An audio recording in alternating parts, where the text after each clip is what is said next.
monde? Je ne sais pas comment est votre Dieu, mais le mien, il est vivant et puissant, puis il va le rester. Amen, parce que Jésus est roi.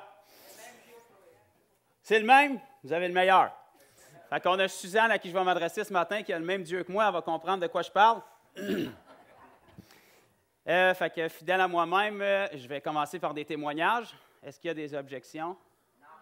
Merveilleux. Donc, on est ici pour glorifier Jésus, qui est vivant. La dernière fois que j'ai vérifié, ça disait qu'il était ressuscité et il est vivant pour l'éternité. Donc, s'il est vivant, en 2018 aussi. On a commencé une nouvelle année. On est tous excités pour la nouvelle année. Bien, moi, j'ai une raison d'être excité. Amen. La semaine dernière, parce que je n'ai pas besoin de reculer longtemps, parce qu'à chaque semaine, Jésus est vivant. Donc, on devrait avoir des témoignages à chaque semaine. Pas parce qu'on est extraordinaire, parce que Jésus est extraordinaire. Donc, si on transporte l'extraordinaire en nous, ça fait qu'on a des vies extraordinaires. Donc, avant de m'emporter, je vais focusser sur le témoignage. La semaine dernière, on était aux Galeries de Granby, parce que Jésus, dans le fond, il est vivant à Granby aussi. Il n'y a comme pas de démon qui l'empêche d'agir, peu importe la ville, parce que Jésus, il est comme roi au-dessus de toutes les autorités. Amen.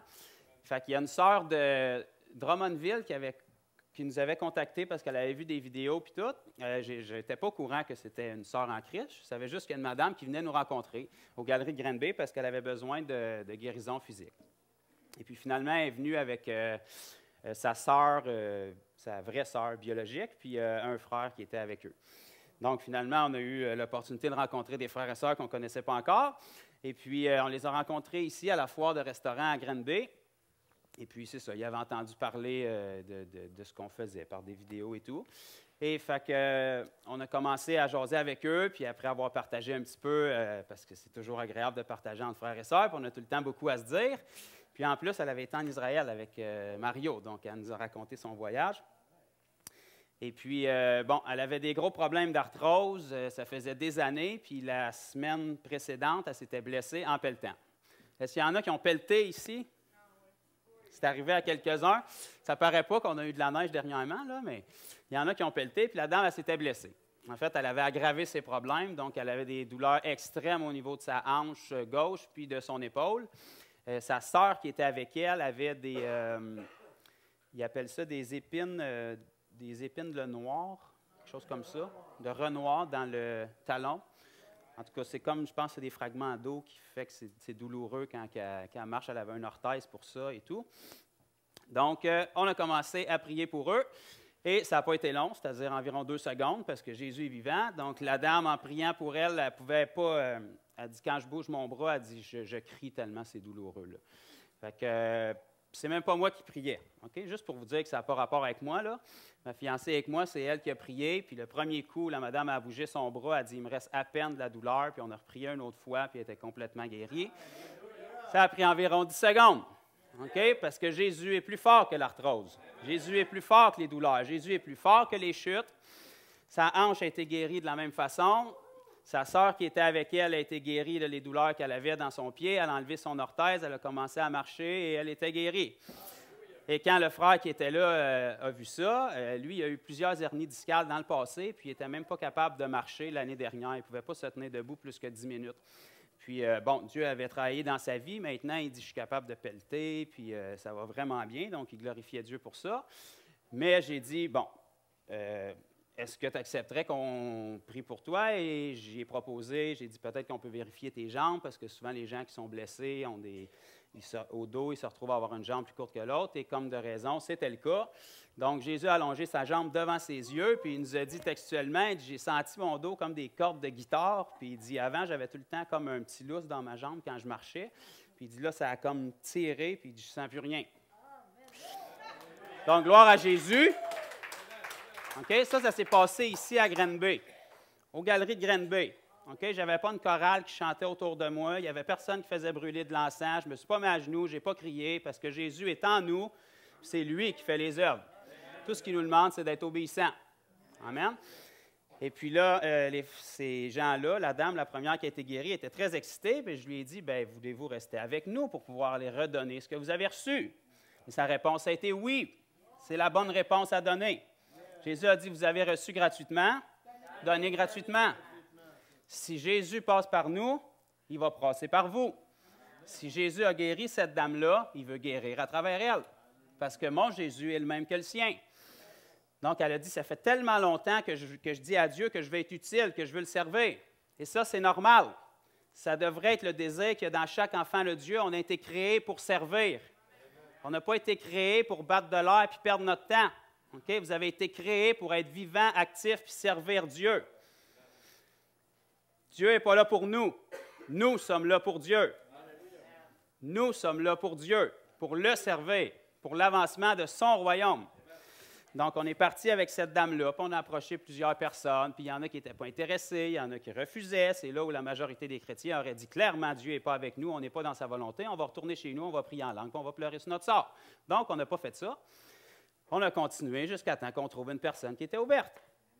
Et puis, quelques minutes avant de quitter, on a rencontré un jeune homme qui était là. Et je savais que Dieu voulait que je l'approche parce que, dans le fond, il était là. Fait que j'y ai dit « Bonjour ». Fait que Jésus a dit, allez par toute la terre, annoncer la bonne nouvelle à toute la création. Donc, j'ai jugé que ce garçon-là faisait partie de la création. Donc, je l'ai approché pour lui demander si on pouvait l'aider.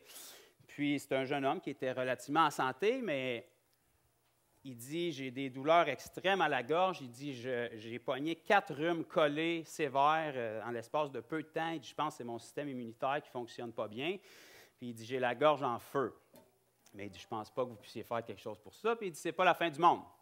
Okay? C'est vrai que ce n'est pas la fin du monde. Mais Dieu veut qu'il soit en santé quand même. Donc, il dit quand j'avale, il dit, c'est à peu près à 8 sur 10 ma douleur. Puis il dit, ce soir, ça va être à 13. Là. Il dit, j'ai de la misère à avaler, j'ai la gorge en feu, c'est comme des aiguilles. Donc là, j'ai dit, parfait. Il n'avait aucune idée de ce qu'on faisait. Là. C'est un jeune homme qui nous rencontre, on lui dit, on va toucher ta gorge, puis ta douleur va partir. Donc, mettez-vous un petit peu dans cette situation-là. Il devait se dire, je pense que j'ai fumé un peu trop ce matin. Et donc, la dame qui avait été guérie, parce qu'elle a reçu gratuitement, elle peut donner gratuitement. Donc, la dame a touché sa gorge, puis elle a dit, gorge, sois guérie. Et qu'est-ce qui s'est passé? Bien, sa gorge a été guérie. Parce que la parole de Dieu le dit. Donc, si on est ici tous les dimanches, on applaudit, on loue, puis on crie de joie, puis on dit que Jésus est roi, bien, il faut croire sa parole. Le lundi aussi, le mardi aussi, le mercredi aussi, toute la semaine. Amen. Et puis là, après, on a eu l'opportunité de lui expliquer qu'est-ce qui s'était passé. Et la dame était pas mal plus heureuse que lui, je pense, puis elle n'en revenait pas. Pourtant, c'est une croyante. On n'est pas supposé d'être surpris que Dieu guérisse parce qu'on dit qu'on y croit. Mais à voir comment on est excité quand Dieu guérit, c'est parce qu'on n'y croit pas tant. Amen. Donc, c'est là qu'on doit se mettre à genoux, puis comme frère Frank a dit, on doit vouloir être ébranlé. Ce matin, on va dire tout le monde ensemble, « Ouch, ça va faire mal! » Puis il faut que ça fasse mal. Si c'est confortable, si c'est tranquille, on va s'endormir, on va sécher, puis on va devenir des religieux. Qui veut ça? Non, on veut être vivant, on veut être actif. J'ai passé 28 ans de ma vie à faire de la religion chrétienne, c'est plate à mourir. Je vous déconseille ça fortement. On aime dire qu'on n'a pas une religion, qu'on a une relation. Ça serait important que ça soit vrai. Dans la vie de la majorité des chrétiens, on sait le dire, mais ce n'est pas le cas. Une relation, c'est vivant. On est censé avoir des témoignages. On est censé avoir des choses à raconter dans notre quotidien. On n'est pas censé dire, j'ai vu un miracle que Dieu a fait il y a 10 ans. Gloire à Dieu pour ce qu'il a fait il y a 10 ans. Mais qu'est-ce qu'il fait depuis? Il est en vacances, il est en break, il a trop peur de venir au Québec, c'est trop dangereux, les gens sont trop méchants, Dieu est offensé par la façon dont ils agissent. Donc, ça devrait être vivant dans notre vie. J'aime ça quand ça devient tranquille, c'est parce que ça fait mal. Ouch! Pour qu'il y ait des résultats, pour qu'il y ait de la croissance, il faut que ça fasse mal. OK? Ouch! J'ai recommencé à m'entraîner plus sérieusement depuis le dernier mois. Ça fait mal. Ouch! Mais j'aime ça. Parce qu'il faut que ça fasse mal pour avoir des résultats. Ça doit être comme ça avec Dieu aussi. Si ça ne fait pas mal, c'est parce qu'on n'est pas transformé. Vous savez, Louis fait de la rénovation à la nouvelle place. Là. De la rénovation, c'est salissant. Si on veut construire, il faut démolir. Il faut changer des choses. Si on veut construire dans nos vies, puis on veut devenir à l'image de Christ, comme on aime chanter tous les dimanches, il faut que ça bouge. Il faut que ça démolisse. Si on était si parfait dans notre doctrine, on serait comme Jésus. Vrai ou faux? Si on n'est pas à l'image de Christ au quotidien, clairement, ce n'est pas de la faute de Dieu. Clairement, c'est parce qu'à quelque part, on a de quoi changer. Ouch! Je sais que ça fait mal et qu'on aime ça dire qu'on est parfait, là, mais il faut qu'on change. Amen? Dieu nous appelle au changement. Puis je peux vous garantir, si vous rentrez dans votre lieu secret et vous cherchez sa face, c'est ça qu'il va vous demander de faire. Pas en vous condamnant. Dieu ne marche pas par la condamnation, c'est ça qui est extraordinaire. Il marche par la conviction. La condamnation, ça va vous dire que vous êtes un pas bon, que vous ne valez rien, que vous êtes aussi bien d'abandonner. La conviction de Dieu, ça va vous dire que vous êtes appelé à tellement plus que ce que vous faites en ce moment. Ça va vous encourager, ça va vous pousser à chercher Dieu, à passer du temps avec lui, puis ça va vous transformer de gloire en gloire.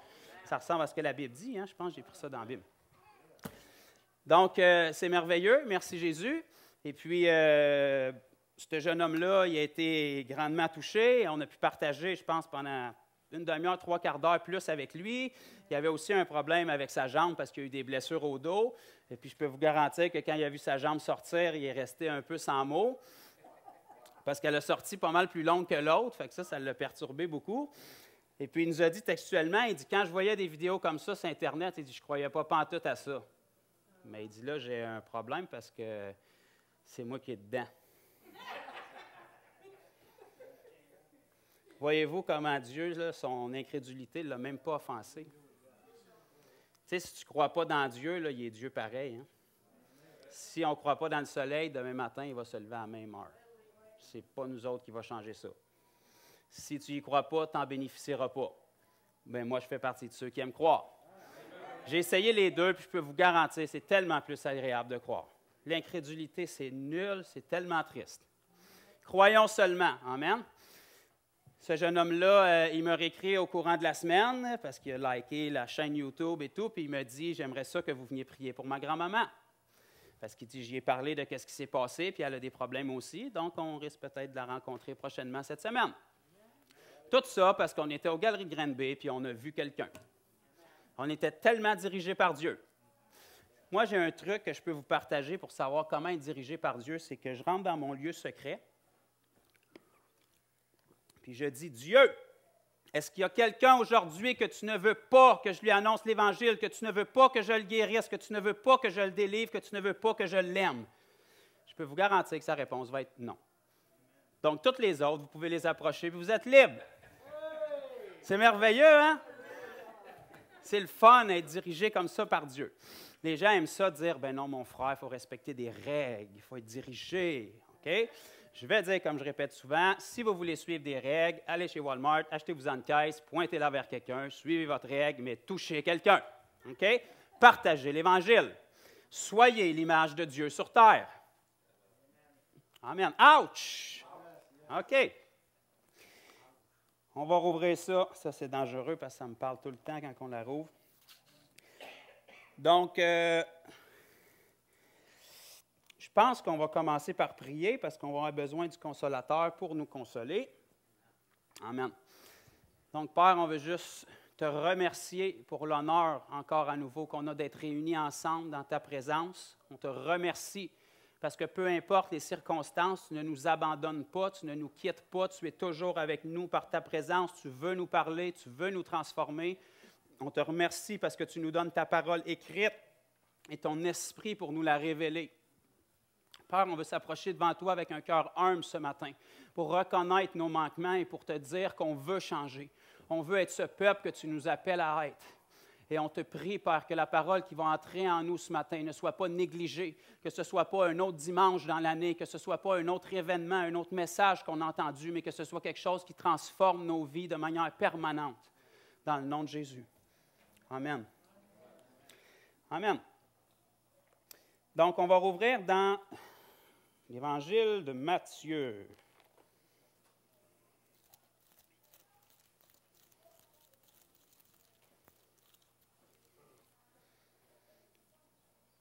Matthieu, le 20e chapitre.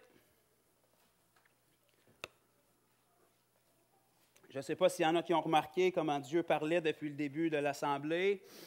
Et peut-être qu'il y en a qui ont remarqué depuis le début de l'année 2018, le message semble être assez clair. Peu importe qui apporte la parole, ça semble toujours tourner autour de la même chose. Que ce soit Frank, que ce soit son père, que ce soit des invités. Étrangement, c'est toujours à propos de se réveiller puis de faire de quoi parce que les temps sont courts.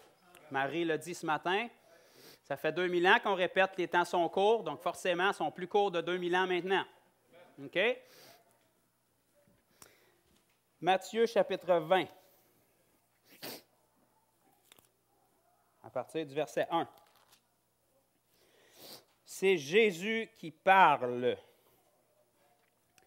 Et il nous donne une parabole. Okay? Une parabole, c'est une histoire naturelle qui représente un principe du royaume de Dieu. Parce que Dieu sait que dans notre petit cerveau, on est limité parfois, donc il veut qu'on comprenne. Dieu, ce n'est pas un mystère, c'est une révélation. Okay? Le mystère, c'était Christ. Il est révélé, tadam, on est supposé de comprendre Dieu. L'idéologie que les voies de Dieu sont profondes et impénétrables, ça, c'est pour des inconvertis. Nous, on est dans la lumière. La Bible dit qu'on est un seul esprit avec Christ, on a la pensée de Christ en nous. Dieu n'est pas un Dieu de mystère, il veut nous révéler. On est dans le champ parce qu'on garde notre tête dans le sable, mais Dieu veut parler. Il s'attend à ce qu'on cherche. Jésus ici nous donne une parabole sur le royaume des cieux. Car le royaume des cieux est semblable à un maître de maison qui sortit dès le matin. C'est qui notre maître à nous? Merveilleux, vous êtes des bons élèves. Afin de louer des ouvriers pour sa vigne. Il convint avec eux d'un denier par jour et il les envoya dans sa vigne. Il sortit vers la 3e heure. Et il en vit d'autres qui étaient sur la place.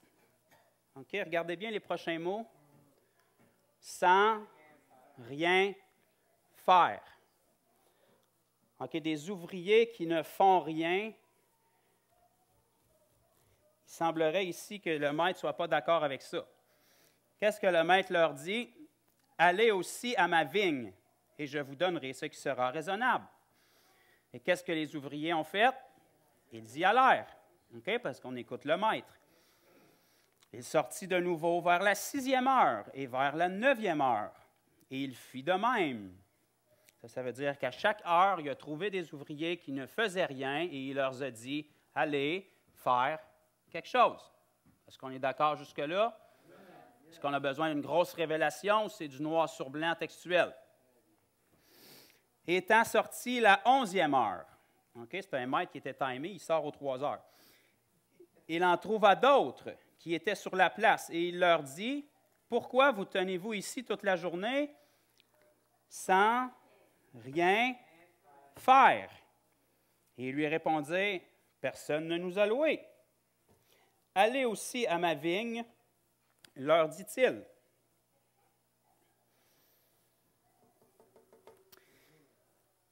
C'est une parabole qu'on a lue plusieurs fois, en tout cas je l'espère. Si vous êtes chrétien depuis plus qu'une semaine, vous devriez peut-être avoir lu Matthieu.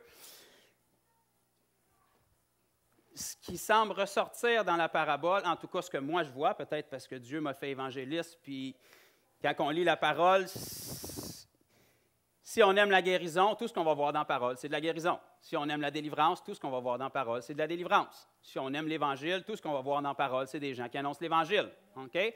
Moi, partout où je rouvre la parole, je vois des gens qui annoncent l'Évangile, qui guérissent les malades, qui chassent les démons et qui font quelque chose. Okay? Donc, tant mieux si je vois ça. Il y a peut-être des choses que je ne vois pas, mais ça, toujours, bien, je le vois. Okay? Donc, ce qui semblerait être très important pour le maître ici, puis ce qui est récurrent, peu importe à quelle heure le maître sort, aux 3 heures en l'occurrence ici, c'est que tout le monde sont appelés. Tous les ouvriers qui étaient là, il n'y a personne qui a été discriminé puis mis de côté.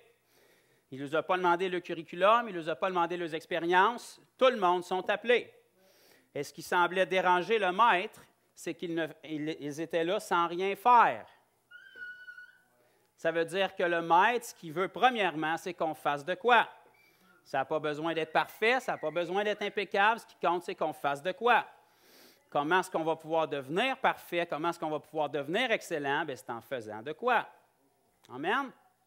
Peu importe le métier dans le naturel que vous pratiquez aujourd'hui, vous êtes probablement meilleur que la première fois où vous l'avez pratiqué. Je me coupe pas mal moins que je me coupais quand j'ai commencé à cuisiner il y a 15 ans. Je me coupe encore, mais des fois, c'est par négligence. Okay? Mais je suis plus habile avec un couteau que je l'étais, parce que j'ai développé ça. Comment est-ce qu'on devient excellent dans quelque chose? Bien, c'est en le manquant 500 fois avant de le réussir. Parce qu'on apprend. À chaque fois qu'on le manque, on se dit, je viens de trouver la façon de ne pas faire ça. Donc, ça veut dire que le prochain coup, bien, j'ai une option de moins que je n'ai pas à utiliser parce que je sais que ça ne marche pas. Okay? Donc, ici, le maître appelle tout le monde. Okay? Ce matin, je vais rester dans des terrains connus, des Écritures que j'aime beaucoup, parce que c'est comme ça, parce que la parole parle. Okay? Le maître, qui est Jésus, appelle tout le monde. Okay? Peu importe ton curriculum, okay? Parce qu'il ne s'appuie pas sur vos talents puis les miens, il s'appuie sur les siens. Parce qu'il sait que le jour où il vient en nous, ce n'est plus nous qui vit, c'est Christ qui vit en nous. Ça, on aime bien ça le chanter, on aime ça le coller sur notre frigidaire, on aime ça le coller sur les écrans ici, et je n'ai rien contre ça, mais il faudrait qu'on le croie. Okay? Si ce n'est plus nous qui vivons, c'est Christ qui vit en nous, ça veut dire que notre vie, c'est Christ. Ça veut dire que ce que les gens connaissent de nous, c'est Christ. Ce que les gens voient de nous, c'est Christ. Ce que les gens entendent de notre bouche, c'est Christ. On parle le cœur de Christ, on voit à travers les yeux de Christ et on agit comme Christ. Parce que c'est lui qui vit en nous. Mais ça, quand ça rentre dans la tête de la majorité des chrétiens modernes, ça dit Amen à l'Église, mais ça se dit, il faut être réaliste, mon frère. Parce qu'on s'appuie sur les expériences de notre passé, sur les témoignages qu'on voit autour de nous. Mais tu n'es pas appelé à être comme les gens autour de toi, tu es appelé à être comme Jésus. Entoure-toi de Jésus, puis sois comme lui. Si tu te compares avec des moins bons, tu vas te sentir bon. Si tu te compares avec notre grand maître, tu vas savoir que tu as du chemin à faire. OK? Si je te demande si tu es une bonne personne, puis je t'amène à Bordeaux, tu vas me dire, je suis peut-être une bonne personne, selon mon entourage. Mais si je t'amène dans une garderie, peut-être tu vas dire, j'ai encore du chemin à faire. OK? On n'est pas là pour se comparer entre nous, on est là pour se comparer à Christ, parce que c'est devant le tribunal de Christ qu'on va comparaître pour avoir nos récompenses. C'est encore dans la Bible. On ne sera pas jugé pour le ciel et l'enfer en tant qu'enfant de Dieu, mais on va être jugé selon nos récompenses. Amen, c'est encore biblique. Ce qu'on fait ici, Dieu, il ne le néglige pas. On va avoir des récompenses pour ça. Ce qu'on fait ici, ça prépare notre avenir. C'est biblique, c'est textuel. On n'aime pas ça entendre ça parce qu'on aime ça dire c'est par la grâce puis Dieu s'arrange avec tout. Mais si le salut était par la grâce puis Dieu s'arrange avec tout le monde serait sauvé. Tu as ton chemin à faire. Tu as dû te repentir. Tu as dû être baptisé. Tu as dû donner ta vie à Jésus. Si tu as été sauvé par la foi, qu'est-ce qui t'empêche de rester sauvé? C'est ta foi qui te garde sauvé. On est sauvé, on a un moment où on donne notre vie à Jésus. Mais de la même manière que le salut est par la foi, la sanctification quotidienne et ce qui fait qu'on reste greffé à l'olivier, c'est notre foi. Les gens placent leur foi en Jésus, mais en 1972, à 7h20, un dimanche soir, j'ai donné ma vie à Jésus. Alléluia. OK, mais c'est la foi qui t'a permis d'être sauvé ce soir-là. Mais si tu l'as perdu depuis, qu'est-ce qui te fait croire que tu es encore accroché? Ouch! OK? La Bible nous dit dans Hébreux 11, 6, que sans la foi, c'est-tu difficile d'être agréable à Dieu? Impossible. La même foi qui nous a permis d'être sauvés, c'est la même foi qui nous permet de rester accrochés puis de grandir. Si tu prends la foi que Dieu t'a donnée pour être sauvé, mais tu la perds après, tu ne grandiras jamais. Tu ne pourras jamais être transformé à l'image de Christ. Ton salut, vous savez, quand on était à la petite école, je sais qu'il y en a qui sont un petit peu plus âgés que moi, mais peut-être qu'il y en a qui vont se souvenir de ça. Quand on faisait des équipes sportives, on pigeait nos joueurs. OK? Puis quand on était pigé d'un premier, on le savait qu'on n'était pas payé. Si tu étais pigé d'un dernier, puis le monde regardait ailleurs à la fin pour t'ignorer, tu savais que tu avais encore un petit bout de chemin à faire. OK? Vous êtes le choix de Dieu. Ce n'est pas vous qui vous avez choisi, là. Si vous êtes un enfant de Dieu, c'est parce que lui est venu et il a dit, Marie, je la veux dans mon équipe. Simplement parce qu'il a vu de la foi. Naturellement, Marie a dû croire. Mais c'est Dieu qui nous a choisis. Vous êtes le premier choix de Dieu. Vous êtes ses joueurs préférés. Chacun de vous, parce que Dieu fait exception de personne, puis vous avez tous le même prix sur votre tête. Vous savez, quand on va au Walmart, il y a des price tags, là, puis des chutes de prix, puis c'est tout excitant, puis c'est la folie là-bas. Bien, et sur la tête de chaque être humain de la planète, il y a tout le même price tag. Puis c'est la vie de Jésus. Il n'y a pas personne qui vaut plus, il n'y a pas personne qui vaut moins. ce que ça coûtait pour vous racheter, chacun de vous, c'est la vie de Jésus. Puis il l'a fait avec grand plaisir. C'est la valeur que vous aviez à ses yeux. Donc, il faut qu'on commence à se voir de cette manière-là. Si notre vie valait la vie de Jésus, qu'est-ce qu'on va faire avec? Est-ce qu'on va avoir une vie minable? Dieu a dû mettre le ciel en faillite pour nous racheter, puis nous, on va avoir une vie minable avec ça? Le premier signe de notre amour pour Dieu, ça devrait être qu'on se consacre pleinement à lui. Parce que lui nous a aimés le premier, puis il a investi ce que ça coûtait de plus cher pour nous racheter, ce qu'il y avait de plus précieux pour nous racheter. Qu'est-ce que nous, on va faire avec ce don-là? Qu'est-ce que nous, on fait avec ce sacrifice-là? Ouch! Donc, Dieu appelle tout le monde. Donc, vous êtes du monde, je pense, donc vous êtes appelés. Si vous êtes un enfant de Dieu, c'est la confirmation que vous êtes appelés. Maintenant, ce qui déplaît beaucoup au maître, ça ne l'empêche pas de vous aimer, mais ça déplaît beaucoup de vous voir sans rien faire, de me voir sans rien faire. Pourquoi? Parce qu'on a été créé pour être actif. Un enfant de Dieu ne pourrait jamais vivre pleinement la relation qu'il a avec Jésus s'il n'est pas actif. Tu auras beau être intime dans ta chambre tous les soirs, et il faut qu'on le soit, il faut qu'on ait du temps dans le lieu secret, mais tu ne pourras jamais vivre à ton plein potentiel si tu n'es pas actif et tu ne fais pas ce pourquoi tu as été créé. Être un témoin, être un ambassadeur. Parce que si tu avais été créé seulement pour passer du temps dans ta chambre le soir, Dieu t'a ramené au ciel, il y en a une bien plus belle préparée pour toi. Les routes sont pavées d'or, pas de nid de poule, pas besoin d'ajuster le chauffage. Amen. Jésus a dit, je m'en vais auprès du Père car je vous prépare une demeure.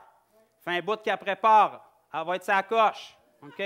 Si tout ce qu'il voulait, ça serait passer du temps avec nous, il nous amènerait tout de suite dans sa présence. Mais il veut passer du temps avec nous pour qu'on puisse ressortir et le représenter d'une manière efficace. Parce qu'on est fait pour être actif. L'exemple que j'utilise tout le temps, une batterie d'auto. Vous pouvez l'acheter flambant neuve, la mettre sur votre étagère, dans 1 mois ou 2, elle va être vide, même si elle est encore neuve, même si vous n'en êtes pas servi. Pourquoi? Parce qu'elle n'est pas faite pour être stagnante. Un enfant de Dieu est fait pour être vivant. C'est pour ça que Dieu nous remplit de son jus spirituel qui est le Saint-Esprit, parce qu'on est appelé à être des témoins. Si on n'aurait pas eu besoin d'être des témoins, on n'aurait pas eu besoin du baptême du Saint-Esprit. Pourtant, Jésus a cru bon de dire « Je vous enverrai une puissance ». Et on va le lire tantôt, ce n'est pas un conseil qu'il donnait aux apôtres, c'est un commandement. Je le sais que dans nos Louis II, c'est écrit « Il leur recommanda d'attendre à Jérusalem ce que le Père a promis », mais si vous regardez dans le texte original, on ne parle pas de recommandation, on parle de commandement. OK? Imaginez-vous les apôtres là, qui ont passé 3 ans et demi avec Jésus, là, qui ont vu tous les miracles, comment ils étaient excités d'aller annoncer le message. Jésus leur a dit, pas tout de suite, attendez ce que le Père a promis. Si Jésus te commande d'attendre, ça doit être parce que c'est important. Ça doit être parce qu'il sait ce qu'il dit. Ça doit être parce qu'il y a quelque chose d'important dans la puissance, parce que Dieu veut qu'on soit équipé. Okay? Parce qu'il ne s'appuie pas sur nos talents et nos capacités, il s'appuie sur la puissance de son Saint-Esprit en nous qui fait la job pour nous. Nous, on est seulement le véhicule. Dieu cherche des bouches à travers qui parler. Dieu cherche des mains à travers qui guérir. Dieu cherche des pieds à travers qui aller annoncer l'Évangile. Isaïe 52 nous dit qu'ils sont beaux les pieds de ceux qui annoncent la bonne nouvelle. C'est le verset que j'utilise pour m'acheter des nouvelles chaussures tout le temps. Amen. Dieu s'attend à ce qu'on fasse de quoi? On va aller dans Jean ensemble.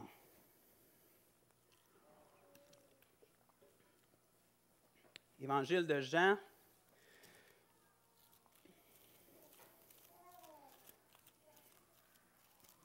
C'est le 2e passage qu'on lit dans la parole, puis il est 12:15.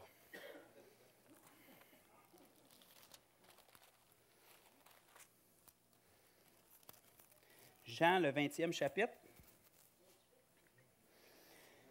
Jean 20 à partir du verset 19.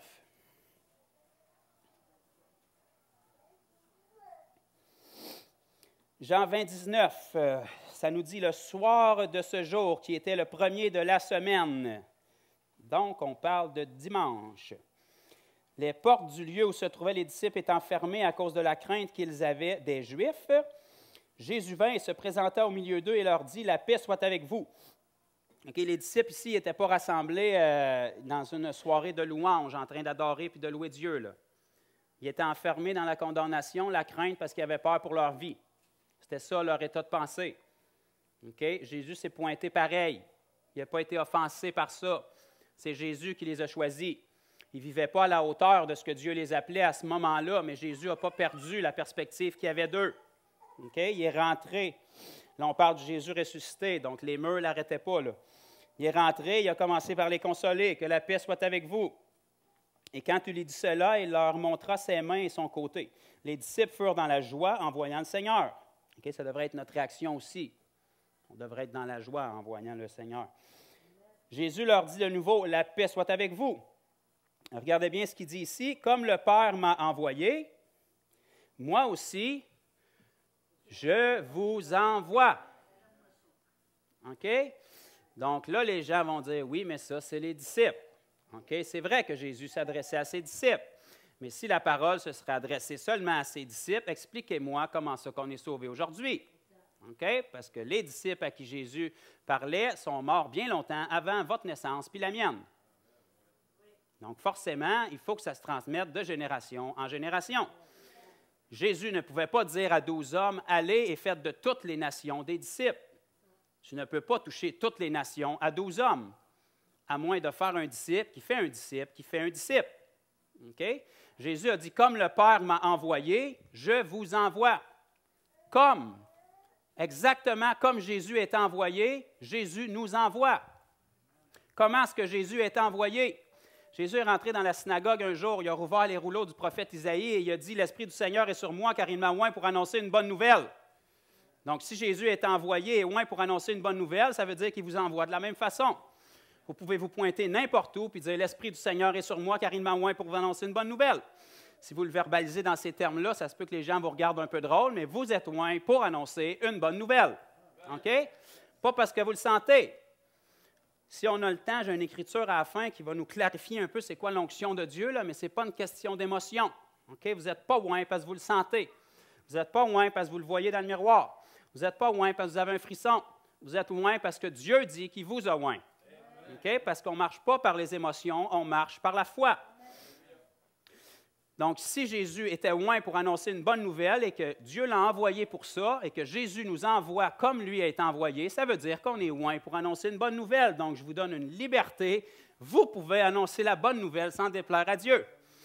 La Bible nous dit dans Acte 10 que Jésus allait de lieu en lieu faisant du bien, guérissant tous ceux qui étaient sous l'empire du diable, car il était oint de Saint-Esprit et de puissance.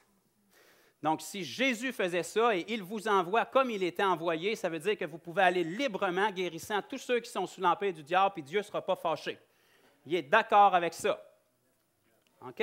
Ouch! OK? À qui est-ce que ça s'adresse? À tous. Est-ce que Dieu fait une distinction dans les ouvriers? Tous sont appelés. Les ouvriers, ce n'est pas nous qui est ici en avant, là. Nous, on fait partie des 5 ministères, mais les ouvriers, c'est les enfants de Dieu. Parce que les ouvriers, c'est fait pour travailler dans la moisson. Okay, un ministère, c'est fait pour travailler parmi les saints. Je suis en train de vous enseigner la parole parce que vous êtes des enfants de Dieu, généralement. Si j'irais annoncer cet enseignement-là à l'aréna aujourd'hui avec des inconvertis, ça se peut que j'y perdrais. OK? Le ministère sont là pour les saints. Les ouvriers, c'est chacun de nous, on est là pour les inconvertis. On est là pour représenter Christ. On va aller le lire tantôt, on est appelés des ambassadeurs de Christ. Donc, tout le monde sont appelés. Et Dieu désire que personne ne reste à rien faire. Amen. Acte 2, 38. C'est un verset que j'aime beaucoup. Naturellement, c'est le premier message qui a été annoncé par le premier prédicateur sous la Nouvelle Alliance, qui était Pierre. Remarquez que c'est lui qui a renié Jésus. Le même Pierre qui a renié Jésus, après avoir reçu la puissance que Dieu avait promis, il s'est tenu pour annoncer l'Évangile. Parce que quand la puissance de Dieu vient, tu n'es plus le même homme. C'est plus toi qui travailles, mais c'est Christ qui vit en toi. C'est l'onction de Dieu à travers toi. Lorsque Pierre a annoncé le message, ça nous dit qu'il y en a 3000 qui ont eu le cœur vivement touché puis qui ont dit « Qu'est-ce qu'on peut faire pour être sauvés? » Pierre leur a répondu, et c'est le même message qui est valable encore aujourd'hui, « Repentez-vous! » Okay? Encore en 2018. Ceux qui ont peur d'entendre ça, repentez-vous! Parce que si vous n'avez pas Jésus, vous êtes pécheurs, même si vous pensez que vous êtes la meilleure personne sur la planète. Repentez-vous! Faites-vous baptiser d'eau pour la rémission de vos péchés, pas par obéissance, pas par tradition, pour la rémission de vos péchés. Et vous recevrez le Saint-Esprit. Car cette promesse est pour vous. c'est-à-dire les gens à qui Pierre parlait. Pour vos enfants, c'est-à-dire les enfants des gens à qui Pierre parlait. Et pour tous ceux qui sont au loin, c'est-à-dire nous ici au Québec, en aussi grand nombre que le Seigneur Dieu les appellera. On a lu tantôt qu'on est tous appelés. Dieu engage tous les ouvriers. Tout ce qu'il veut, c'est qu'on réponde à l'appel. Puis une fois qu'on a répondu à l'appel, ce qu'il veut, c'est qu'on ne reste pas à rien faire. Il veut qu'on soit actif. Marc 16. On peut tourner ensemble.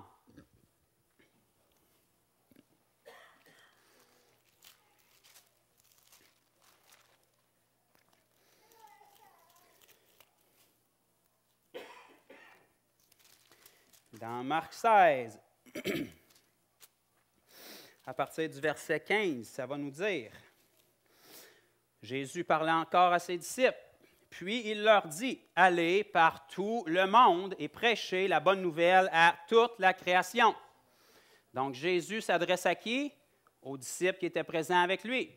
Est-ce que c'est ça qu'on lit? On est d'accord là-dessus. Jésus s'adresse à eux et leur dit, « Allez par tout le monde, prêchez la bonne nouvelle à toute la création. Celui qui croira et qui sera baptisé sera sauvé, mais celui qui ne croira pas sera condamné. » Donc, naturellement, je vous suggère de croire, là. Celui qui croira et qui sera baptisé sera sauvé. Donc, si je comprends ce qui est écrit, Jésus parle à ses disciples et leur commande d'aller annoncer la bonne nouvelle. Ceux qui vont croire à la bonne nouvelle des disciples et qui vont être baptisés vont être sauvés. Est-ce que c'est ça que ça dit? C'est ça que je lis. Voici les miracles qui accompagneront ceux qui auront cru. OK, ici, est-ce qu'on parle des disciples qui étaient présents avec Jésus ou on parle de ceux qui vont croire au message des disciples?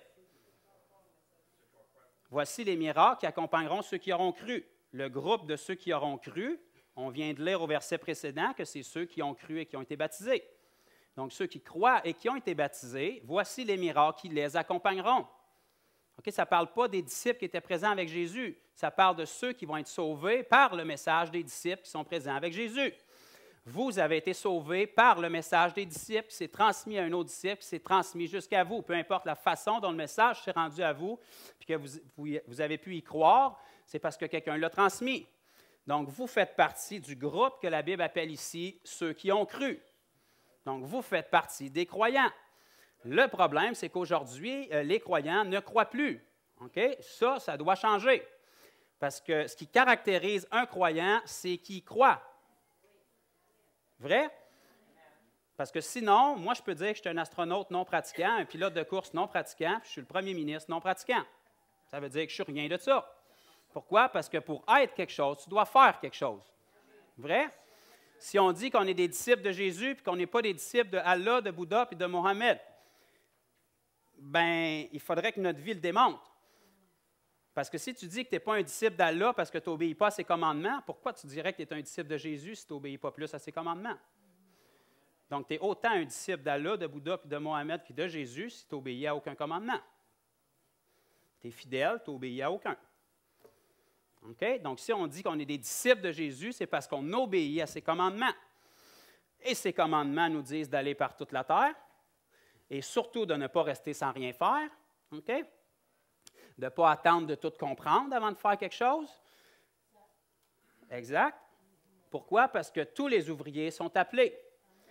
Et tous les ouvriers sont appelés à être actifs. Si on attend de tout comprendre avant de faire de quoi, ça se peut que ça soit long. Parce que je sais que des fois, on se dit, si je ne comprends pas Dieu dans mon petit cerveau de 3 livres et demi, sûrement qu'il y a une erreur dans la Bible. Mais quand on continue à lire, on se rend compte, je pense que je m'étais trompé et que Dieu avait raison. Fait que finalement, c'est peut-être que Dieu, il ne fit pas dans notre cerveau de 3 livres et demi. Je sais qu'on pense qu'on a toute la connaissance, mais ça se peut que non.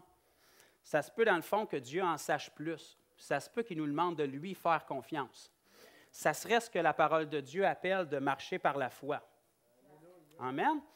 J'ai trouvé ça à quelques endroits dans la Bible, dont Habacuc 2,4, Romains 1,17, Galates 3,11 et Hébreux 10,38, ça nous dit « Mon juste vivra par la foi ».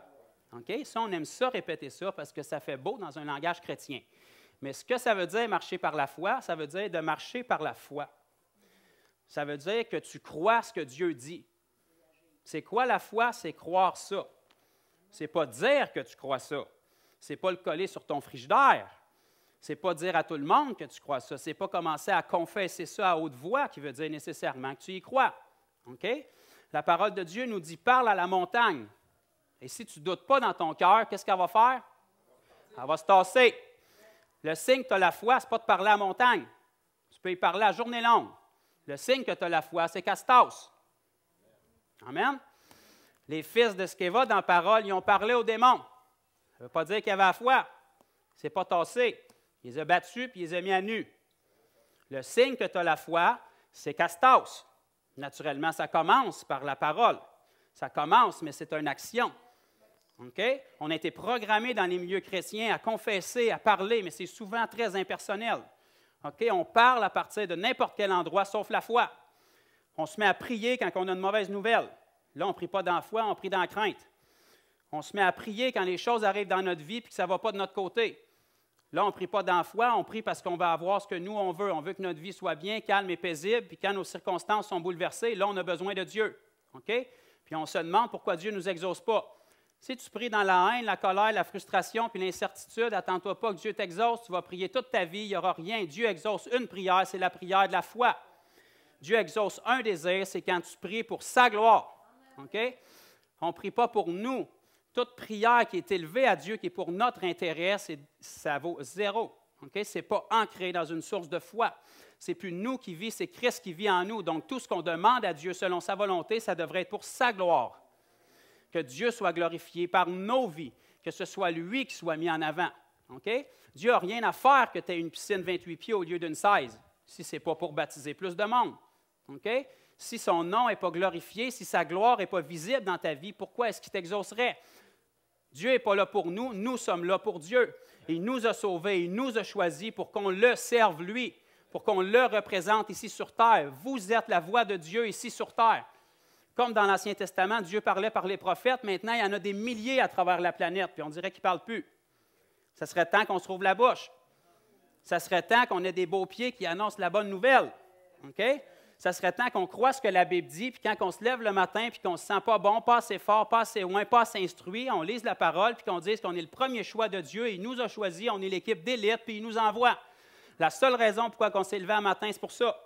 C'est pour que quelqu'un, quelque part, entende parler de Jésus, puis qu'on se couche ce soir avec une plus grande communion avec Dieu, qu'on le connaisse plus intimement, puis qu'on soit plus en amour avec lui.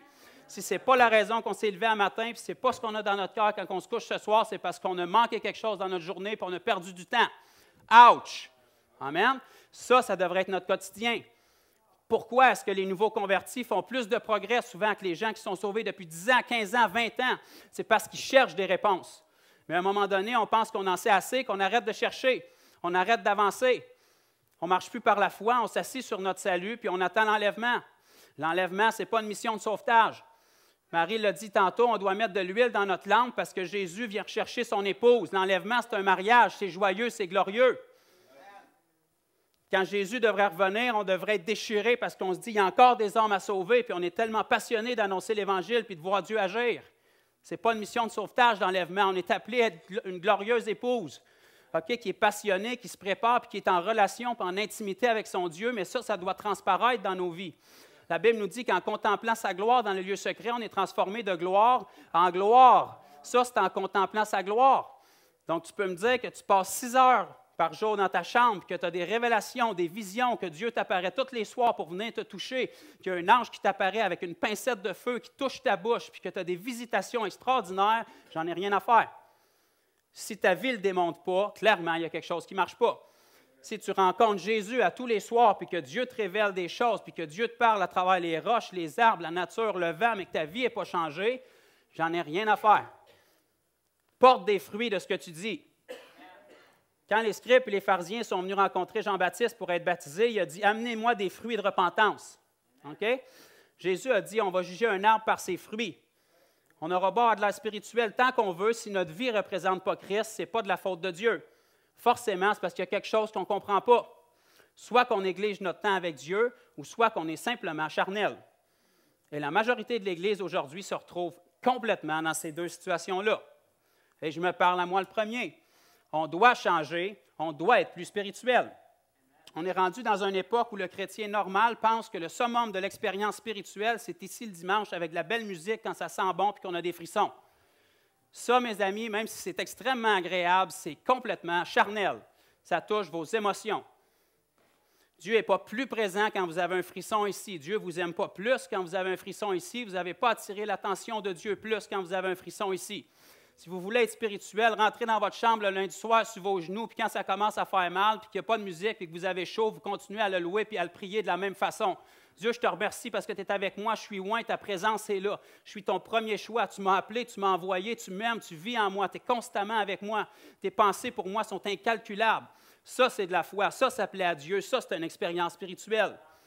Ce qui fait que tu n'auras pas besoin d'avoir la musique, tu n'auras pas besoin d'avoir le frisson. Tu ne seras pas fâché quand quelqu'un prend ta place le dimanche matin. Tu ne seras pas déçu quand on vient le temps de donner puis de semer dans le royaume de Dieu.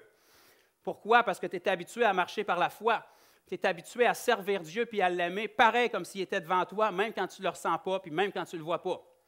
Tous les témoignages que je raconte fois après fois quand je viens ici devant vous avant de commencer à prêcher, je peux vous garantir que toutes ces journées-là, puis Marie le sait aussi, elle a été pendant longtemps à venir évangéliser, on n'y va pas parce qu'on le sent. Généralement, chaque journée que je planifie pour aller évangéliser, quand je me lève le matin, ça ne me tente pas du tout. J'ai de la misère à sortir du lit, je suis fatigué, épuisé, puis ça ne me tente pas pantoute. Jusqu'à ce qu'attend qu'on approche la première personne et qu'on commence à y parler. Puis tout d'un coup, on voit que la puissance de Dieu est là. Est-ce qu'elle est arrivée tout d'un coup? Non, elle a tout le temps été là. Ce n'est pas parce qu'on ne la ressent pas qu'elle n'est pas là. Ça s'appelle marcher par la foi. Le royaume de Dieu, en ce moment, il est sur terre dans sa forme invisible. C'est pour ça qu'on a besoin de foi. Lorsque ce qui est partiel sera passé puis qu'on va le contempler, vous n'aurez plus besoin de foi lorsque vous allez être à genoux devant Jésus, devant le trône. Les anges n'ont pas besoin d'énormément de foi pour servir Dieu. Ils sont devant lui puis ils louent depuis des millénaires. Okay? Nous, on est appelés à marcher par la foi parce qu'on a été sauvés par la foi. La seule raison que le miracle de la nouvelle naissance s'est passé en vous, puis je souhaite que ce soit passé, si ce n'est pas fait encore, j'espère que ça va se régler aujourd'hui. La seule raison que le miracle de la nouvelle naissance a pu se passer en vous, c'est parce qu'un jour, vous avez décidé de croire dans le message. Vous n'étiez pas là il y a 2000 ans. Vous n'avez pas de preuve que Jésus est vraiment mort et ressuscité. Mais la conviction du Saint-Esprit sur votre cœur, après avoir entendu l'Évangile, vous a poussé. Vous savez dans le fond de vous-même, vous voulez y croire. Et parce que vous avez placé votre foi en Jésus pour croire à cet événement-là, la puissance de Dieu est venue vous sauver. De la même manière, dans notre quotidien, on doit marcher. On est sauvé par la foi, mais on est sanctifié par la foi. Qu'est-ce que ça veut dire, la foi? Ça veut dire que de la même manière que vous avez cru que Jésus est mort et ressuscité sans avoir de preuves concrètes, de la même manière, vous devez croire une fois que vous êtes un enfant de Dieu qui dit que vous êtes des saints. Amen? Saint, ça ne veut pas dire que vous êtes un petit ange avec un harpe, là. Saint, ça veut dire que vous êtes mis à part. Il vous a pris dans le clan des perdants, puis il vous a mis avec les gagnants. Il vous a mis dans le clan de ceux qui sont une équipe parfaite, une équipe qui sont toutes à l'image de leur capitaine qui est Jésus. C'est ça qu'il a fait. Il vous a pris, puis il vous a mis à part, sanctifié. Il vous a oint. Le mot chrétien, ça veut dire petit oint. OK? Vous avez été oint. Ça ne veut pas dire que vous ressentez une huile chaude couler sur votre corps à tous les jours. Là. Ça veut dire qu'il vous a pris, puis il a dit, lui, c'est mon enfant, c'est mon roi, c'est ma reine. Okay? Ici, on n'a plus de roi, mais en Angleterre, quand ils vont couronner quelqu'un, souvent, ils vont prendre un épée, puis ils vont le oindre. Okay? Ils appellent ça le oindre roi ou le nommer roi. Il n'y a rien physiquement qui change dans ces personnes-là quand ils se relèvent de là. Mais ils se relèvent avec une autorité. Pas parce qu'ils le ressentent. Parce que la personne en autorité les a choisis puis les a légalement oints. La personne en autorité vous a choisi. Vous avez été légalement oints. Même si vous ne le ressentez pas en vous relevant, vous êtes oints quand même. Vous êtes des enfants de Dieu. On va regarder rapidement plusieurs écritures dans Jean, juste le prochain livre, Jean 1. Jean 1 et le verset 12. Ceux qui n'ont pas le temps de tourner, vous pouvez les noter. Jean 1 et le verset 12, ça nous dit, mais naturellement, le premier chapitre de l'Évangile de Jean, ça commence en nous disant, au commencement était la parole était avec Dieu et la parole était Dieu. La parole qui était Dieu, c'est Jésus. Elle a été faite chair et elle a habité parmi nous. Parce que Jésus est le chemin, la vérité et la vie. Donc, si la parole est la vérité et qu'elle a été faite chair en Jésus et qu'elle a habité parmi nous, ça veut dire que maintenant, on marche dans la vérité. Donc, ça nous dit, en parlant de la parole, mais à tous ceux qui l'ont reçue, la parole qui est Jésus. À ceux qui croient en son nom. Quel nom? Le nom de la parole qui est Jésus. La parole a été faite chair et elle a été appelée Jésus. Donc, si on croit dans le nom de Jésus, on croit dans la parole.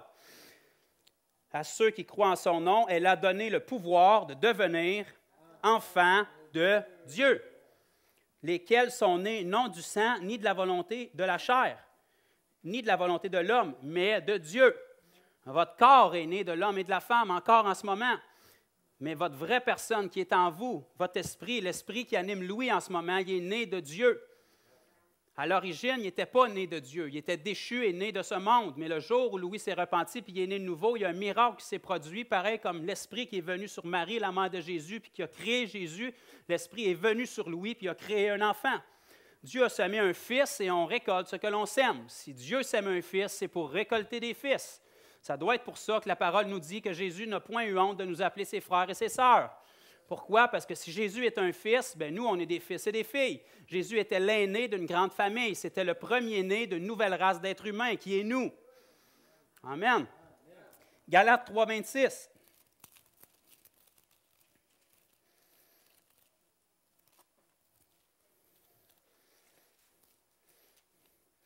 Et le passage qu'on vient de lire là, comme tous les autres qu'on va lire, ce n'est pas exclusif, là.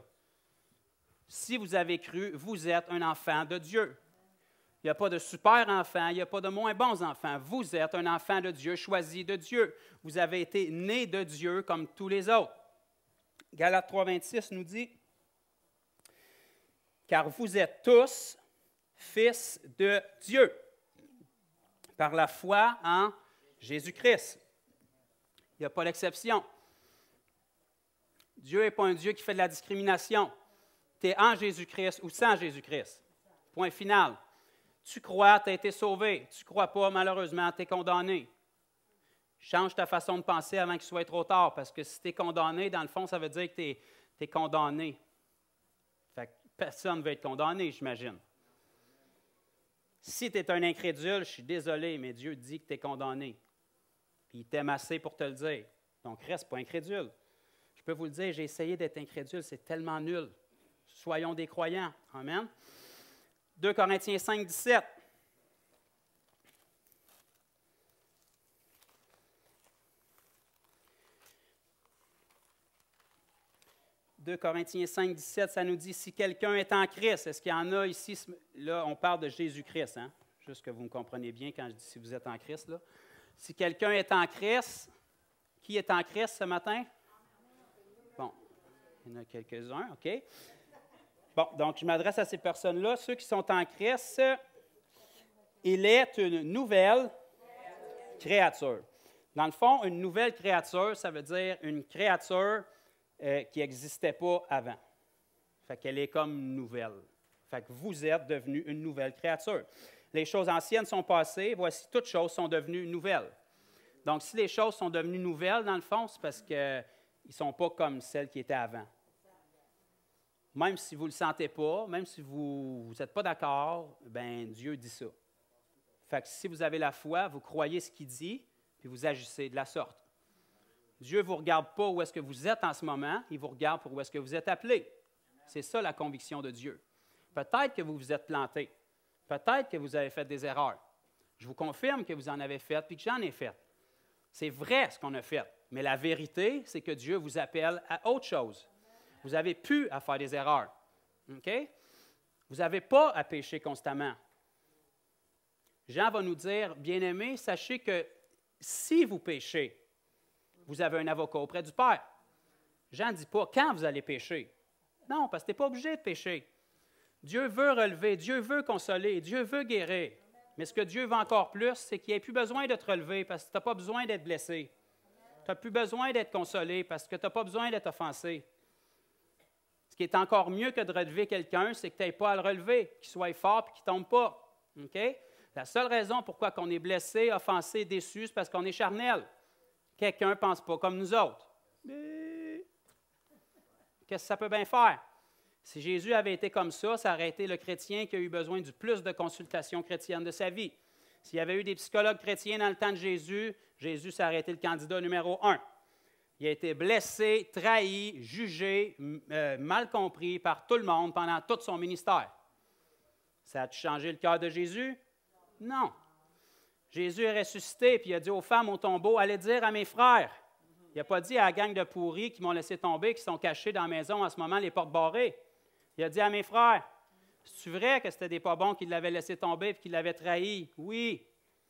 Pourtant, est-ce que c'est comme ça que Jésus les a regardés? Non. Jésus a dit, « Allez dire à mes frères », puis il a même pris la peine de spécifier, « et à Pierre ». Parce qu'il savait que Pierre se considérait même plus comme faisant partie du groupe parce que c'était inacceptable, qu'est-ce qu'il avait fait. Jésus prend la peine de dire, « C'est correct, là.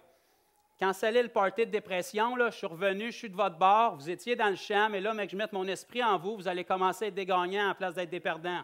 Vous allez commencer à avoir une vie comme la mienne maintenant. J'ai accompli ce qui devait être fait pour que vous arrêtiez d'être nuls. Maintenant, vous allez pouvoir être hot. Je vais mettre mon esprit en vous. Je ne suis pas fâché de ce que vous avez fait, vous étiez dans le champ. Vous étiez des fils prodigues qui avaient quitté la maison, mais maintenant, vous revenez à la maison. Puis parce que vous avez vu comment c'était nul en dehors de la maison, vous allez pouvoir être efficace maintenant que vous êtes avec moi. Verset 18, « Et tout cela vient de Dieu qui nous a réconciliés avec lui par Christ. » Vous êtes réconciliés avec Dieu. Ça, c'est excitant. Et qui nous a donné le ministère de réconciliation. Ça, c'est encore plus excitant parce qu'il nous a réconciliés pour qu'on réconcilie. Ça collerait avec ce qu'on a lu précédemment, que Dieu ne veut pas qu'on reste à rien faire. Il ne nous a pas réconciliés pour qu'on loue Dieu dans notre chambre avec de l'encens jusqu'à l'enlèvement. Il nous a réconciliés pour qu'on réconcilie. Okay? Car Dieu était avec Christ, réconciliant le monde avec lui-même et n'imputant point aux hommes leurs offenses. Donc, notre travail maintenant, ce n'est pas de leur imputer leurs offenses. C'est vrai qu'ils sont pécheurs. Dieu n'approuve pas ça. Mais on ne les juge pas pour où est-ce qu'ils sont rendus, on les regarde pour où est-ce qu'ils sont appelés. Dieu t'appelle à mieux que ça. Cette route-là, ça te mène à la destruction. Je le sais, j'y étais là. Essaye avec la mienne, puis tu vas voir ce que Dieu veut faire pour toi. Ça conviendrait avec ce que la parole nous dit dans Jean 3,16. Car Dieu a tant aimé le monde qu'il a donné son Fils unique afin que quiconque entend lui ne périsse point, mais qu'il ait la vie éternelle. Mais le prochain verset nous dit, car le Fils n'est pas venu pour juger le monde, mais pour sauver. Il va revenir pour juger, mais maintenant il est venu pour sauver. Et si on est à son image et qu'on doit le représenter, on n'est pas là pour juger, on est là pour sauver. On leur annonce la bonne nouvelle. Tu es pécheur, tu es condamné parce que tu es incrédule. Arrête d'être incrédule, sois croyant, repens-toi, puis tu vas être sauvé. Ça, c'est une bonne nouvelle. Dieu t'aime assez pour ne pas te laisser périr. Dieu ne veut pas t'envoyer en enfer. Tu t'envoies en enfer tout seul en le rejetant. Les gens veulent vivre leur vie ici sur terre sans Dieu, mais ils veulent passer l'éternité avec lui. Si tu ne veux pas de Dieu dans ta vie sur terre, pourquoi il te forcerait à rester avec lui pour l'éternité? Tout le monde veut aller au ciel, mais ils ne veulent pas de Jésus dans leur vie. Le ciel, c'est sa demeure. C'est comme si je voudrais aller rentrer chez vous, mais je ne voudrais pas que tu sois là. Ça ferait de moi un voleur. Si tu vas aller au ciel, bien, ça serait une bonne idée de te mettre chum avec celui à qui appartient le ciel. OK? À sa façon, parce que c'est sa maison. OK? Je le sais que toi, tu penses que c'est par tes bonnes actions que tu vas te rendre, mais lui, il te dit que ça ne marche pas, ça. Si ça marchait, Jésus n'aurait pas eu besoin de s'offrir en sacrifice.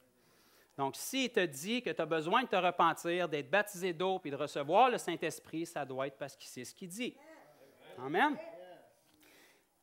Une autre écriture, 1 Pierre 2, 9.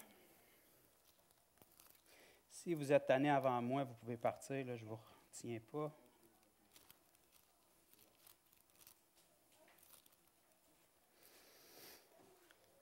Qu'est-ce que Dieu pense de nous encore, même si nous, des fois, on n'est pas d'accord? 1 Pierre, chapitre 2 et le verset 9. Vous, au contraire. Donc, dans le fond, quand il dit « vous », ça s'adresse à vous. C'est à vous qui parle, c'est pour ça qu'il a écrit « vous ». Vous, au contraire, vous êtes une race élue. Pas une race de perdants, là. Une race élue. Élu, ça veut dire que quelqu'un vous a élu. Bien, celui qui vous a élu, dans le fond, c'est Dieu. C'est cool. Vous êtes une race élue. Un sacerdoce royal. Okay? Ça, les gens aiment dire « Amen » à ça, mais souvent, ils ne comprennent pas pantoute ce que ça veut dire. Là. Sacerdoce veut dire sacrificateur. Royal veut dire roi. Fait que vous êtes, même si vous n'êtes pas d'accord, là, des sacrificateurs du Dieu très haut et des rois du monde à venir. Ouh! Dieu pense ça de vous. Quand vous n'êtes pas d'accord le matin et que vous êtes déçu de votre journée, là, Dieu pense ça de vous. Fait que ça serait le fun de secouer puis de laisser tomber ça, puis au lieu de perdre une semaine dans notre chambre à se morfondre, se lever puis dire c'est vraiment le fun que je suis un sacrificateur et un roi, fait que je vais agir de la sorte. Je vais avoir une marche digne de mon appel. Une nation sainte. Vous êtes une nation sainte. Naturellement, je parle des enfants de Dieu. Là. Si vous n'êtes pas né de nouveau, ça ne s'adresse pas à vous encore, mais je souhaite que vous faisiez partie de l'équipe pour votre bien, pas pour le mien, ça ne changera rien dans ma vie, à part le bonheur de vous voir sauver. Vous êtes une nation sainte, un peuple acquis. Un peuple acquis, dans le fond, ça veut dire que c'est un peuple, puis Dieu l'a acquis. Fait que vous avez été acquis par Dieu. Vous avez été élus par Dieu. Vous avez été sanctifiés par Dieu. C'est lui qui a décidé ça pour vous. C'est la valeur que vous aviez à ses yeux. Afin, OK, il n'a pas fait ça pour le fun, là. Il y a une raison, là. Afin que vous annonciez les vertus de celui qui vous a appelé des ténèbres à son admirable lumière. Qui est-ce qui nous a appelés des ténèbres à son admirable lumière? Les vertus de qui est-ce qu'on doit annoncer? Amen. On n'est pas ici pour rien faire. On est des ouvriers choisis, appelés pour annoncer les vertus de celui qui nous a appelés, Jésus. Si vous êtes un enfant de Dieu, c'est sûr que Jésus a fait de quoi dans votre vie. Si vous êtes sec, religieux, bien, il a fait de quoi quand il vous a sauvé? Il n'a peut-être pas fait grand-chose depuis, mais ce n'est pas de sa faute, c'est de la vôtre. Mais commencez par témoigner ce qu'il a fait quand il vous a sauvé. Vous étiez pécheur, peu importe comment creux dans le péché vous l'étiez, vous étiez pécheur. Il a fait de vous une nouvelle créature. Il vous a sauvé, il y a eu un changement qui s'est fait dans votre vie. Vous vous êtes peut-être refroidi, vous avez peut-être négligé depuis, mais ça serait le temps de se réveiller. Ça serait le temps de se rappeler ce que Dieu a fait pour nous. Ça serait le temps de revenir à notre premier amour. Ça serait le temps de réaliser que Dieu nous a aimés quand on ne valait rien dans le naturel. Mais lui, il ne nous regardait pas pour le naturel, il nous regardait pour la valeur qu'il avait mis en nous. Le prix qui était accroché sur votre front, c'était Jésus. Il a dit, parfait, j'ai ça en banque. Avec Jésus, je le rachète. Ça serait le temps qu'on se souvienne de ce que Dieu a fait, puis qu'on commence à le vivre dans notre quotidien, puis qu'on le partage aux gens. Même si les gens ne croient pas du tout dans notre message, ils ne peuvent pas vous enlever ce que vous avez vécu. Êtes-vous sauvé ou vous ne l'êtes pas? Si vous êtes sauvé, c'est le voisin qui vous a sauvé ou c'est Jésus? La personne la plus incrédule devant vous, même si elle se moque de vous, elle ne peut pas changer le fait que Jésus vous a sauvé. Vous le savez où vous étiez. Vous le savez qui vous êtes maintenant. Son incrédulité ne devrait rien changer. Si moi, je pogne un coup de soleil, puis je m'en vais dire à un gars que j'ai pogné un coup de soleil, puis qu'il me dit « je ne crois pas dans le soleil », bien, c'est bien de valeur, mais moi, je le sens, puis je l'ai pogné le coup. Ce n'est pas toi qui l'as pogné. OK? Même si tu ne crois pas dans le message, je l'ai pogné, Jésus. C'est lui qui m'a sauvé, c'est lui qui me parle, c'est lui qui vit en moi. Même si tu ne crois pas que Jésus guérit encore aujourd'hui, bien, c'est bien de valeur, elle guérit. Délègue ça. C'est comme ça que ça marche. C'est ça, vivre par la foi. C'est pour ça qu'un enfant de Dieu doit être actif, parce que notre foi grandit à mesure où on a des témoignages, des expériences avec Dieu. Si tu veux être un témoin, il faut que tu aies de quoi témoigner. Si tu veux de quoi témoigner, il faut que tu aies vécu des choses. Si tu veux vivre des choses, bien, dans le fond, il faut que tu fasses de quoi. Si tu fais de quoi, tu vas être critiqué. Alléluia! La Bible dit que les tribulations sont une promesse pour les enfants de Dieu. Personne ne colle ça sur son frigidaire, par exemple. Pourtant, c'est dans la parole. La Bible dit que les tribulations sont une promesse pour tous ceux qui voudront vivre pieusement. Pas parler pieusement. Vivre pieusement.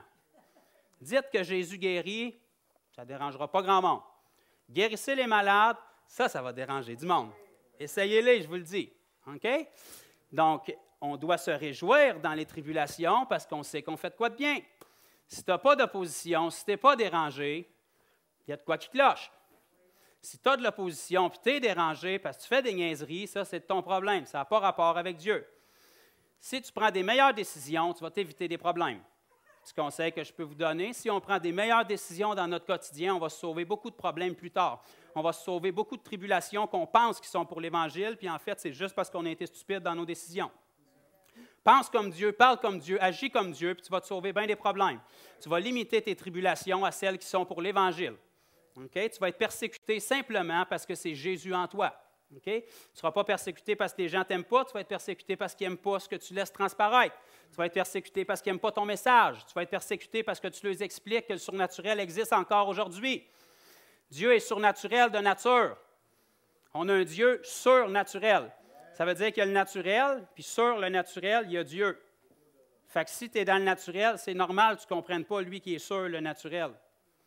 Fait qu'il faut que tu y ailles par la foi. Donc, le naturel, c'est pour le naturel. Si tu es un enfant de Dieu puis tu marches dans le surnaturel, tu vas déranger. Et c'est ce que Dieu veut. Parce que si tu n'as pas de surnaturel, tout ce que tu as, c'est tes paroles. Puis ça, toutes les religions en ont. Donc, il commencerait à être temps qu'on ait une marche digne de l'appel que Dieu nous a donné. Il commencerait à être temps qu'on utilise la puissance que Jésus a cru bon de commander à ses disciples d'attendre le jour de la chambre haute, le jour de la Pentecôte, pour être des témoins à Jérusalem, dans la Samarie et jusqu'aux extrémités de la terre, ici à Québec, à Granby, encore en 2018. Parce que si on dit que notre Jésus est vivant, il faut que ça se manifeste dans nos vies. Amen? Une petite histoire, on n'aura pas le temps de la lire, mais je ferme ça quelques minutes. Pour nous apprendre à marcher par la foi. Okay? Est-ce qu'il y en a qui ont déjà entendu parler de Samson dans l'Ancien Testament? Généralement, les enfants à l'école du dimanche, ils entendent parler de ça. Okay? Ils faisaient des exploits de force. Il y avait les cheveux longs aussi. Il y avait des tresses. Okay? Sa force venait des tresses parce qu'il y avait une alliance avec Dieu. Okay? Tant que le rasoir ne passait pas sur sa tête, il y avait de la force quand l'Esprit de Dieu venait sur lui. Okay? Samson était dans l'Ancienne Alliance. L'Esprit venait sur lui et des fois s'en allait. Mais vous êtes loin. L'Esprit est venu sur vous une fois pour toutes. Dieu ne vient pas en visite, il déménage. Dieu ne vient pas vous visiter, il vient s'établir. Okay? Samson, lorsque il a négligé puis qu'il s'est fait couper les cheveux, okay? Il a été séduit par une femme puis il s'est fait couper les cheveux. Il a perdu sa force parce que c'était son alliance avec Dieu. On n'aura pas le temps de lire l'histoire, mais vous allez remarquer que quand il s'est réveillé puis qu'il a réalisé que ses cheveux étaient coupés, il ne savait pas que Dieu n'était plus avec lui. La Bible nous dit qu'il ne savait pas. Okay? Ça veut dire que toutes les autres fois où Dieu s'est manifesté avec lui, il ne le ressentait pas non plus. Il devait y aller par la foi. C'est pour ça que Samson nous est cité comme un des héros de la foi dans Hébreux 11. Parce que toutes les fois où il a fait des exploits de force, il ne ressentait rien. Il ne savait pas que la force était avec lui. Il devait y aller par la foi parce qu'il y avait une alliance avec Dieu. Dieu, tu m'as dit que tant que j'avais mes cheveux sur ma tête, tu allais être avec moi. Donc, mes cheveux sont sur ma tête, même si je ne ressens rien, j'y vais, puis j'y crois. Puis Dieu se manifeste. Mais le jour où l'alliance a été rompue, il ne savait même pas que Dieu n'était plus avec lui. Il est allé de la même manière pour faire les mêmes exploits, mais là, la puissance de Dieu n'était plus là. L'onction de Dieu, ce n'est pas une affaire de sentiments et d'émotions. Vous êtes des êtres émotionnels, j'en suis un aussi, c'est déplorable, mais c'est comme ça, il faut qu'on deal avec. Okay? Dieu nous a donné des émotions, mais il ne nous les a pas données pour qu'ils dirigent notre vie. On doit être des êtres spirituels auxquels nos émotions sont soumises. Les émotions, ça ne guérit personne. La compassion que Jésus avait pour les gens, ce n'est pas une émotion, ça. C'est un état. L'amour que Dieu a pour les gens, ce n'est pas une émotion. Dieu est amour. Dieu n'a pas de l'amour soudainement parce que tu es gentil. Dieu a de l'amour que tu sois gentil ou pas. C'est un état. Donc, on doit marcher par la foi, puis on doit apprendre à marcher avec l'Esprit qui est en nous. Comme Samson, il ne sentait rien, puis qui obéissait à Dieu par la foi, vous devez croire que vous êtes loin. L'avantage avec vous, c'est que Dieu ne se retire pas. Il est déménagé une fois pour toutes, il est venu s'établir, puis il est là, que vous le sentez ou pas. Samson, tout ce qu'il faisait, c'est qu'il allait, puis il obéissait. Puis Dieu se manifestait, sans rien qu'il ressente. Mais la preuve que Dieu était avec lui, c'est qu'il faisait des exploits de force quand l'occasion était là, puis que le temps était venu. Nous, on doit croire ce que Dieu dit, qu'on est loin, puis simplement pour solliciter Dieu, on va, puis on fait ce qu'il nous a dit. Dieu ne nous demande pas d'aller arracher les portes de la ville de Granby, puis de partir avec sur nos épaules aujourd'hui. Il nous demande d'aller annoncer l'Évangile, guérir les malades, chasser les démons. Donc, comment faire pour savoir que vous êtes loin? Vous partez, vous allez faire ce qu'il vous dit, ce qu'il vous demande de faire. Puis lorsque vous voyez ce qui se passe, bien, vous savez que vous étiez loin, même si vous ne le sentiez pas du tout. Parce que l'onction de Dieu, ce n'est pas une question de sensation, c'est une question que Dieu vous a choisi puis vous a mis à part, que vous le sentez ou pas. Donc, si vous croyez ça, vous allez marcher par la foi puis vous allez produire le surnaturel. Parce que la foi dans l'invisible rend l'invisible visible. C'est ça de la foi. La foi est une ferme assurance des choses qu'on espère et ça produit une démonstration des choses qu'on ne voit pas. Parce que notre foi en ces choses-là les matérialise. Amen. Dieu est un Dieu de foi. Dieu a parti à partir du néant, puis il a dit, il a créé la terre. Que la lumière soit. Il ne s'est pas repris 15 fois, là. Ce qu'il a dit, c'est ce qui a été. À partir de l'invisible, Dieu a créé le visible parce que Dieu croit dans ce qu'il dit. On est son peuple, un peuple acquis, une nation sainte. C'est ça, marcher par la foi. C'est croire ce que Dieu dit. Même si je prie pour 10 cancéreux, puis que je les perds, puis qu'ils meurent, je ne commencerai pas à chercher une doctrine pourquoi ils sont morts. Je vais prier pour le 11e avec la même foi, puis le 12e avec la même foi, jusqu'à temps qu'ils soient guéris. Parce que Dieu dit que c'est ce qu'on doit faire. Puis si je suis un enfant de Dieu, puis je crois à la parole, ce n'est pas la mort de cette personne-là qui dit que la volonté de Dieu, c'est sa parole. Dieu dit, je ne mourrai pas, je vivrai, je raconterai les bienfaits de Dieu. Peu importe combien de personnes je vais devoir prier pour, je vais prier avec la même foi puis la même intensité parce que je suis un croyant puis je crois à la parole. Si on s'attache à ça puis on agit là-dessus, on va produire des fruits, on va grandir puis on va être la nation sainte que Dieu nous appelle à être. Amen. Je ferme ça. Ouch. Ouch. Il ne faut pas que ça soit ouch juste le dimanche. Il faut qu'on médite cette parole-là puis il faut qu'on marche dessus. Sinon, on va aller de dimanche en disant 2018, je te dis que Dieu nous a brassés et il a travaillé. Ce que tu es en train de dire, c'est que ça fait 52 semaines que Dieu me parle et que je niaise. Quand même que Dieu nous brasserait tous les dimanches, c'est ce qu'on fait avec qui a de l'importance. Dieu ne te parle pas pour pouvoir te parler. Dieu te parle pour te transformer. Dieu nous parle pour nous transformer à son image. Dieu ne nous parle pas pour qu'on comprenne comment il est et qu'on ne fasse rien avec. Dieu nous parle pour qu'on saisisse comment il est et qu'on devienne comme lui. On vient à l'Église pour la devenir quand on sort des murs. On lit la parole pour la devenir quand on parle aux gens. On passe du temps avec Jésus pour être comme lui quand on est avec les autres. C'est ça le but de la parole, c'est ça le but de la vie chrétienne. Dieu nous appelle à être actifs. Amen. On a été créés pour servir. Il fallait que je plug mon titre avant la fin pour que ça ait de l'air théologique. Donc, créés pour servir. Dieu n'est pas là pour nous, nous sommes là pour Dieu. Même si on est sauvé par la grâce, on n'est pas là pour gaspiller cette grâce-là. La même foi qui nous a sauvés, c'est la même foi qu'on doit avoir par obéissance pour rester en Christ dans la sanctification puis avancer. Il n'y a pas de joie plus grande que de servir Dieu puis de le voir agir à travers nous puis de voir des vies touchées. Ce qui est encore plus extraordinaire que de voir un malade guéri quand je prie pour lui, c'est de pouvoir enseigner quelqu'un puis que cette personne-là prie pour quelqu'un qui est guéri. C'est une joie encore plus grande parce que là, il y a une multiplication. Dieu, ce n'est pas un Dieu d'addition, c'est un Dieu de multiplication. Son premier commandement, ça a été « Soyez féconds et multipliez-vous ». Il n'a pas dit « Additionnez-vous », multipliez. C'est pour tout le monde. Amen, il faut que ça se répande. Il y a plein de Jésus à travers la planète aujourd'hui. Un Jésus, à 2000 ans, a bouleversé le monde à son époque. Aujourd'hui, on est des milliers, des millions même. On devrait bouleverser le monde. Amen. Donc, tous ceux qui veulent partir, vous pouvez le faire. Ceux qui ont un petit peu de temps, ça me ferait plaisir de prier avec vous. S'il y a qui que ce soit ici qui n'a jamais donné sa vie à Jésus, OK? Ce serait peut-être le bon moment pour le faire. En fait, ça fait 2000 ans que c'est le bon moment. Si vous n'êtes pas un enfant de Dieu, vous n'êtes pas né de nouveau, vous ne savez pas c'est quoi ces mots-là, même si vous venez à l'Église depuis des années, si vous n'êtes jamais repenti de votre vie pour vivre pour Dieu, offrir votre vie à Dieu, dire à partir d'aujourd'hui, c'est ce que tu dis qui compte. Je ne veux plus rien savoir de ma vieille vie, je t'offre ma vie. Si vous n'avez jamais fait ça, puis que Dieu vous parle aujourd'hui, faites-le. OK? La parole s'adressait à des enfants de Dieu aujourd'hui, mais c'est ouvert à tout le monde. Donc, si vous n'êtes pas né de nouveau, vous ne savez pas c'est quoi, vous voulez donner votre vie à Jésus, vous pouvez avancer aussi, ça va nous faire plaisir de prier avec vous. Tous ceux qui sont malades, ça nous ferait plaisir de prier pour vous aussi parce que Jésus veut vous guérir. Et puis, si vous devez quitter, soyez bénis dans le nom de Jésus. Méditez la parole que vous avez reçue. Puis, acceptez-la pas parce que c'est moi qui le dis, que j'ai de l'air passionné. Mettez ça devant Dieu, puis demandez-y ce que lui en pense. Ce qu'on a lu aujourd'hui, c'est sa parole.